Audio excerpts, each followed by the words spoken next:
कहानी का शीर्षक। अजनबी की परछाई गांव का नाम था भवानीपुर। एक छोटा सा गांव जो चारों तरफ से घने जंगलों और पहाड़ियों से घिरा हुआ था।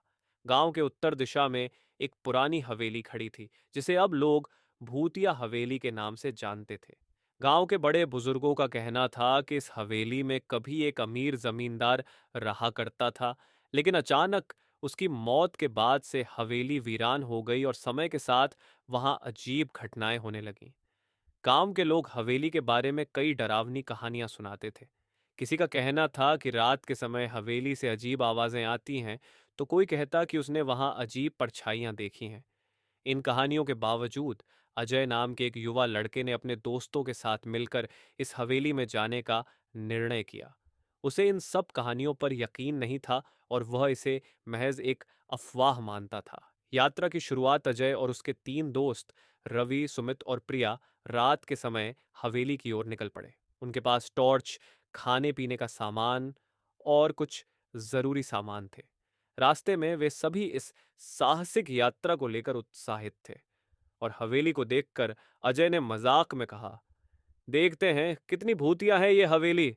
हवेली के करीब पहुंचते ही हवा अचानक ठंडी हो गई। पेड़ों के पत्ते हवा में सरसराने लगे और अंधेरे में हवेली की परछाई और भी डरावनी लगने लगी।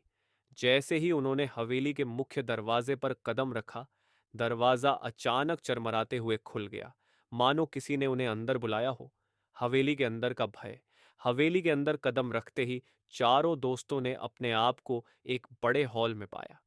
इस हॉल की दीवारों पर बड़े बड़े चित्र लगे हुए थे, जिन पर समय की मार झलक रही थी। फर्श पर धूल की मोटी परत जमी हुई थी और हर जगह मकड़ियों के जाले थे। अजय ने सोचा कि यह सिर्फ एक पुरानी, खंडहर बन चुकी हवेली है, जिसमें डरने की कोई बात नहीं है। वे आगे बढ़ते रहे और हवेली के विभिन्न कमरों का निरीक्षण करने लगे। हर कमरे में एक अजीब सी सर्दी महसूस हो रही थी। एक कमरे में उन्होंने देखा कि फर्श पर एक पुरानी टूटी फूटी किताब पड़ी हुई थी।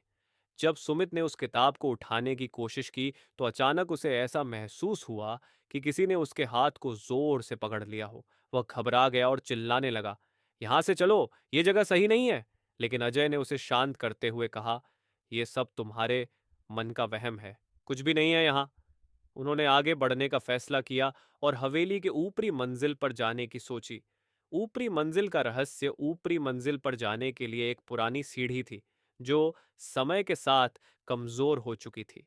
सीढ़ी चढ़ते समय वे सभी सतर्क थे, क्योंकि सीढ़ी किसी भी समय टूट सकती थी। जैसे ही वे ऊपरी मंजिल पर पहुंचे, वहां का दृश्य और भी भयावह था। यहाँ और भी अधिक धूल और जाले थे और हर कदम पर फर्श से चरमराने की आवाज आ रही थी। ऊपरी मंजिल पर एक दरवाजा बंद था, जो बाकी दरवाजों से अलग था। यह दरवाजा जंग से ढका हुआ था और इसकी सतह पर अजीब से निशान बने हुए थे। जब अजय ने दरवाजे को खोलने की कोशिश की, तो दरवाजा अचानक खुद ब खुद खुल गया और एक तीखी, ठंडी हवा का झोंका आया।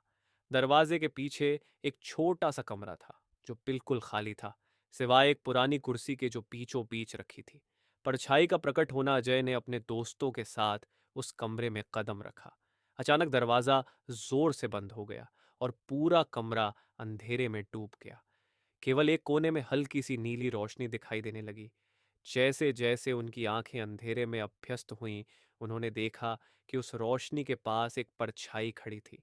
वह परछाई धीरे धीरे आकार लेने लगी और एक विकृत चेहरा बनने लगा। उसकी आंखें खून जैसी लाल थीं और उसके होठों पर एक खतरनाक मुस्कान थी। रवि, सुमित और प्रिया डर के मारे कांपने लगे और दरवाजा खोलने की कोशिश करने लगे, लेकिन दरवाजा अंदर से बंद था। अजय को भी डर लगने लगा, लेकिन वह हिम्मत दिखाते हुए उस परछाई से पूछा, तुम कौन हो? परछाई ने कोई उत्तर नहीं दिया, लेकिन वह धीरे धीरे अजय की ओर बढ़ने लगी। जैसे जैसे वह करीब आती गई, कमरे की ठंडक बढ़ती गई। अजय को लगा कि उसकी सांस रुक रही है और उसका शरीर सुन्न हो रहा है। वह न तो हिल पा रहा था, न ही कुछ बोल पा रहा था। वो परछाई उसके बहुत पास आ गई और अजय के चेहरे के बिल्कुल सामने आकर रुकी। अजय का अजीब अनुभव अजय ने महसूस किया कि परछाई उसकी आत्मा को अपने अंदर खींच रही है। उसने अपने जीवन की सारी घटनाएं एक पल में देख लीं। वो परछाई उसकी आंखों के सामने धुंधली होती गई और फिर एक जोरदार चीख के साथ गायब हो गई। अजय बेहोश होकर जमीन पर गिर पड़ा। उसके दोस्त किसी तरह दरवाजा खोलने में सफल हुए और अजय को खींचते हुए हवेली से बाहर ले आए। बाहर आते ही हवेली का दरवाजा जोर से बंद हो गया और फिर कभी नहीं खुला। उसके दोस्त अजय को लेकर गांव की ओर भागे, लेकिन अजय होश में नहीं आया। घटना के बाद की स्थिति अगली सुबह गांव के लोग इस घटना के बारे में सुनकर चौंक गए। अजय को गांव के डॉक्टर के पास ले जाया गया, लेकिन वह होश में नहीं आ रहा था। उसके शरीर पर कोई बाहरी चोट नहीं थी, लेकिन उसकी आंखों में एक अजीब सी दहशत भरी हुई थी। वह बिना कुछ बोले, बिना कुछ कहे, बस हवेली की दिशा में देखता रहता।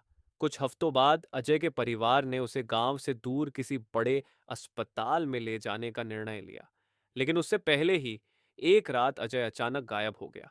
उसके दोस्तों और परिवार ने उसे बहुत ढूंढा, लेकिन वह कहीं नहीं मिला। गांव के लोग मानते हैं कि हवेली की उस परछाई ने उसे अपने पास बुला लिया था।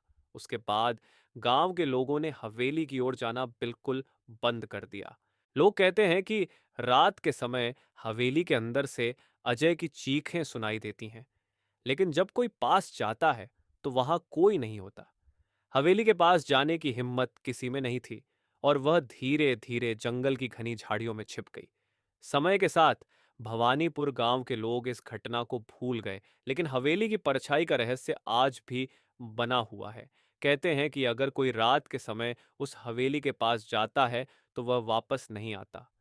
हवेली अब भी वहीं खड़ी है, एक अंधेरे और डरावने रहस्य के साथ। यह कहानी एक गूढ़ और भयावह अनुभव के साथ समाप्त होती है, जिसमें अजय और उसके दोस्तों का सामना एक अनजानी परछाई से होता है, जिसने उनकी जिंदगी को हमेशा के लिए बदल दिया। धन्यवाद दोस्तों। कहानी अच्छी लगे तो सब्सक्राइब जरूर करें